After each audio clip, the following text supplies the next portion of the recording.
Moms kitchen ল্যাবে সবাইকে স্বাগত। আজ ভিডিওটা বাগান থেকেই শুরু করলাম। দেখুন গাছ ভরে কি সুন্দর লাল জবা ফুল ফুটেছে। এটা কিন্তু আমাদের পুজোর ফুল তোলার পরের অবস্থা। সকালবেলায় যখন বাগানের দিকে তাকাই না, সবার প্রথমে এই গাছটার দিকেই চোখ পড়ে। ফুলে ভর্তি হয়ে থাকে, আর কত কুড়ি হয়েছে দেখুন।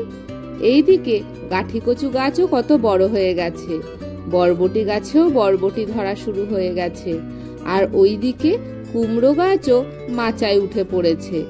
আর পাট গাছগুলো তো আমার থেকেও লম্বা হয়ে গেছে, এক মানুষ ছাড়িয়ে গেছে। সকালে যখন রোদ্দুরটা গাছের পাতাতে পড়েছে, দেখুন কি সুন্দর চকচক করছে। আর এই দিকে দেখুন সাদা জবা ফুল গাছেও কি পরিমাণ ফুল ফুটেছে। আমাদের কিন্তু আজকের পুজোর ফুল তোলা হয়ে গেছে, তারপরেও দেখুন কত ফুল ফুটেছে। গাছ ভরে ফুল ফোটে, কি অপূর্ব লাগে না বাগানটা দেখতে।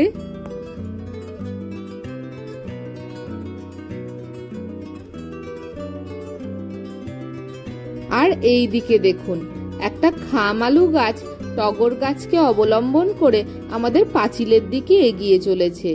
এবার পাঁচিলকে অবলম্বন করে ও এগিয়ে চলবে।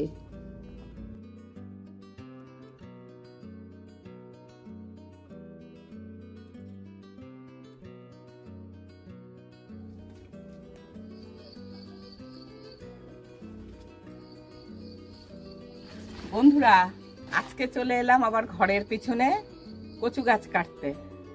আজকে একটা নতুন ধরনের কচু গাছ আপনাদের দেখাবো। এই কচু গাছকে আপনারা কি বলেন আমি জানি না, তবে আপনারা জানাবেন এই কচু গাছকে আপনারা কি বলেন। এই দেখুন, এই কচু গাছের এই যে পাতা, এগুলোকে, এই কচু গাছগুলোকে আমরা বলি কচুরি। এই ডাঁটিগুলোকে আমরা খাই। দেখুন আমি কাটছি, এই যে পাতাগুলো এইরকম ত্রিভুজের মতন, আর এই যে ফুলগুলো এই যে বেগুনি বেগুনি কালারের সুন্দর ফুল হয়েছে। আর এই যে ডাঁটাগুলো খেতে খুব সুন্দর। তা যদি আপনারা, এগুলো জলাভূমিতে হয় সাধারণত, যেখানে স্যাঁতস্যাঁতে জায়গা, জল জমে থাকে, আপনারা পেলে অবশ্যই খাবেন। আমি করে দেখাবো, তৈরি করে দেখাবো যে কি করে খেতে হয়। যারা পাবেন তারা করে খাবেন। গ্রামের মানুষরা পাবেন, একটু জলা জায়গায়, স্যাঁতস্যাঁতে জায়গায় খোঁজ করবেন। এটা শহরের মানুষরা পাবেন বলে আমার মনে হয় না, তবু আপনারা দেখুন।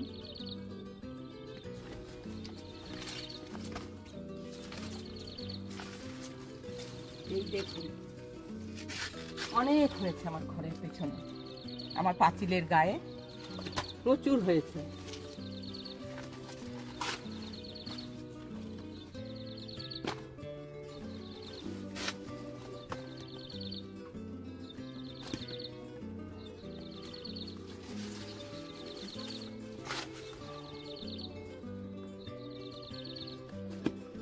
আর জানেন প্রচুর লতি হয়েছে, কিছু লতিও তুলব এরপরে।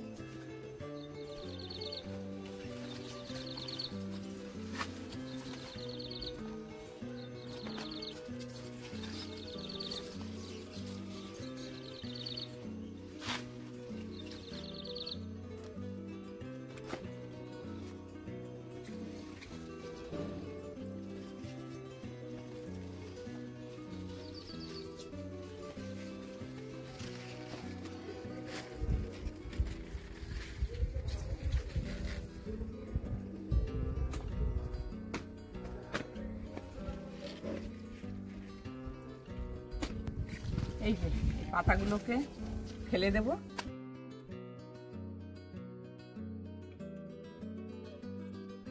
চলুন তাহলে এবার ঘরে যাই।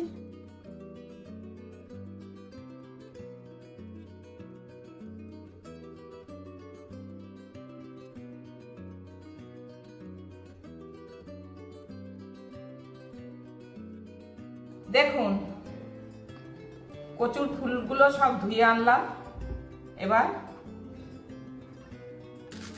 কাটা শুরু করছি। এই যে এগুলোকে বাদ দেব আর এই ডাটাগুলো নেব।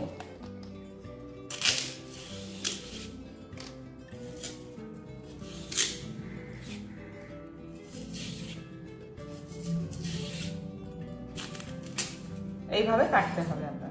ডাটাগুলো যতটা সম্ভব সরু সরু করে কাটবেন, তাহলে খুব তাড়াতাড়ি সিদ্ধ হয়ে যাবে।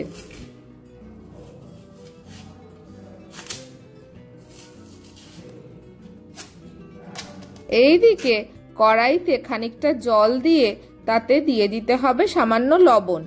তারপর ঢাকনা চাপা দিয়ে ফুটে ওঠা অবধি অপেক্ষা করতে হবে। জল ফুটে উঠেছে, এবার ডাটাগুলো দিয়ে দিতে হবে। কচুর ডাটাগুলো পুরো কেটে নিয়েছি, দেখুন এইভাবে সরু সরু করে কেটে নিয়েছি। এই কচুর না গোড়াটাও খাওয়া যায়, এটা তো ফুলের ডাঁটিটা নিলাম, এই যে কচু হয় নিচে সেই কচুটাও খাওয়া যায়। তবে আমরা সাধারণভাবে যেমন মান কচু খাই সেইভাবে এই কচুটা খাওয়া যায় না, এর রান্নার প্রসেস আলাদা। আমি বহুবার খেয়েছি এবং খেতে খুবই ভালো লাগে। সুযোগ হলে একদিন আপনাদের এই কচুটা কিভাবে রান্না করা হয় আপনাদের করে দেখাবো। এবার কচুটাকে এই যে ডাটাগুলোকে ভাপ দিয়ে নেব, ভাপ দিয়ে জলটা ফেলে দেব, তারপরে মূল রান্নায় ফিরে যাব।